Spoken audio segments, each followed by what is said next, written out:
is designed to take the characters, you know, your main character Frida and Jess, but like to take these people on this journey that kind of is too good to be true. You know, and this is one of those moments where you're just like, oh, it is too good to be true, and like, but wait, why? What's happening? What's going on? This is like a really kind of mysteriously, I don't know, invasive feeling that kind of comes into the movie, and it comes into the characters' minds and their awareness as well, and it kind of has to come to a head at some point. Phones, please. Wait, for real? You don't have to do anything that you don't want to do.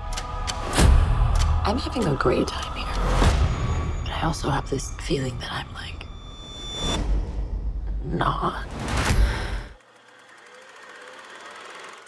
Zoe Kravitz is directing this movie, and you know, us as actors that have directed or want to direct, you know, we get lots of directors step on their first movie never having been on a movie set, and like we get, I guess, the privilege to have worked with a lot of really good directors, and get to cherry pick of, like, you know, process and things, and you know, Zoe's worked with some really talented people, and I think all of that is it's a plus, but at the end of the day, every single movie, in my opinion, is just a mirror of the director. And I really think that this movie is a perfect example. Like, Zoe's insanely smart, like, you know, but she's also very stylish and incredibly clever. Like, she's one of the more clever people that I've ever met. She leads from a place that isn't just all heart, and it's not all just brain, you know, it's something else. It's like the mix of the two. And that's what the movie really feels like. It's very smart, but it's also, it has a lot of, like, I don't know, real world, like, experience and emotion in it that is not romanticized on any level, but it stays like in the pocket of I think what Zoe's experience is in the world. I play Slater King.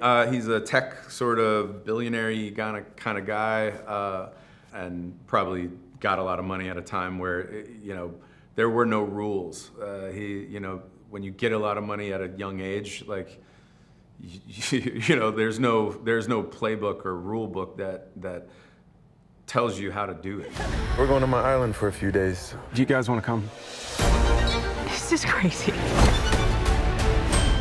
Did we just jet off to a billionaire's island with a bunch of strangers? No, he's not a stranger. He's Slater King.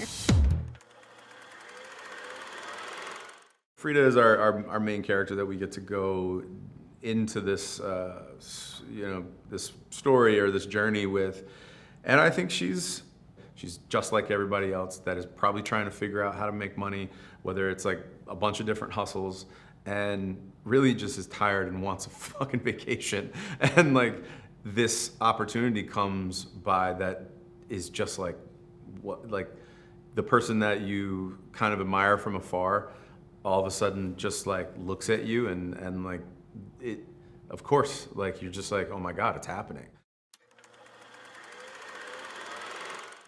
I mean, I could sit here and talk about Naomi for hours. I mean, but the easiest way to say it is just that she's probably one of the more talented people that I think I've ever worked with. Like, she can kind of do it all and does it weirdly effortlessly. Like, you know, she'll just drop into a perfect English or American accent, like no problem, and just keep it going.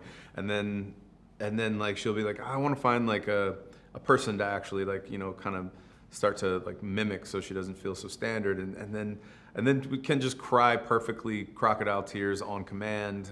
I mean, but she's also super funny and just vulnerable. I think that her real character and her real like humanness, I think, is like one of the biggest, I think, weapons that she has as like a creator. She's so sweet and so humanly like vulnerable that I think it just kind of oozes through every single scene.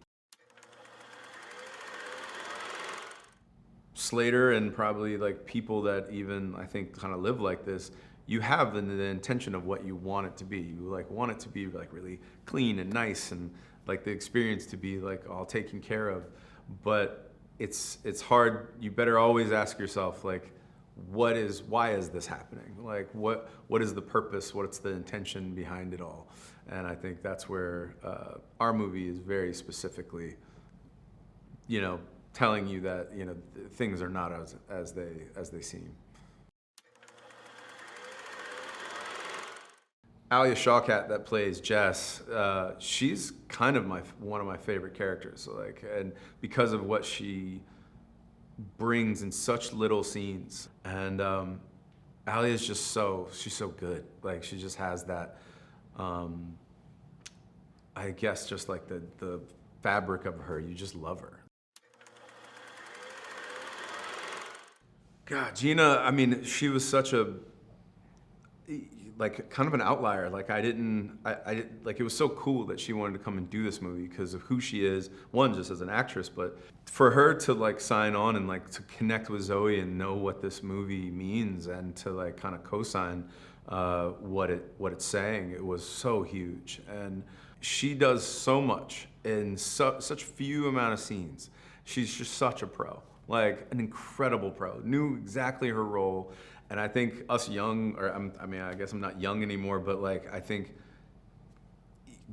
just the younger actors on the movie, we all need to like really take note and take the lessons that they give, because they packed so much character, so much story into every single like line, every movement, every single thing. Slater is the same thing. Christian Slater, I mean, it's such an honor to get to watch them do their thing. Simon's just he's just so free, man. He's just such a team player. He was just like, what do you need? And yeah, man, I like love what I do, and like I want to do it, and I want to do it as well as I can. I want to give you as much as I possibly can to be able to paint your picture with. And Simon's exactly that. He's just like, he wants it. He created so much that didn't end up getting in the movie, just because like you could have made the whole movie about his character and the food that he was making. Like we would get voice notes from him before we even got there. That was just these like long sort of like I don't know if he was improvising or if he had like kind of written them or what, but they were genius. Like him just talking about food. I still have them. They're insane, but they're genius in the same sense. Audrey like brings like she's just so like witty. Like she's such a clever person as well, and like knew that part. It's a real thing, I think, to be able to come in and know that you have to be the catty girl that sort of is unapologetically sort of going after your man and like doesn't like you because you guys are like you're gonna be competing for the same thing essentially. And to do that in a way that it was so confidently done and so unapologetically, like kind of just being like, yeah, this is a cat fight and we are literally gonna fight this out. And do it in a fun way, and I think really understood how to do that. It was awesome to get to watch.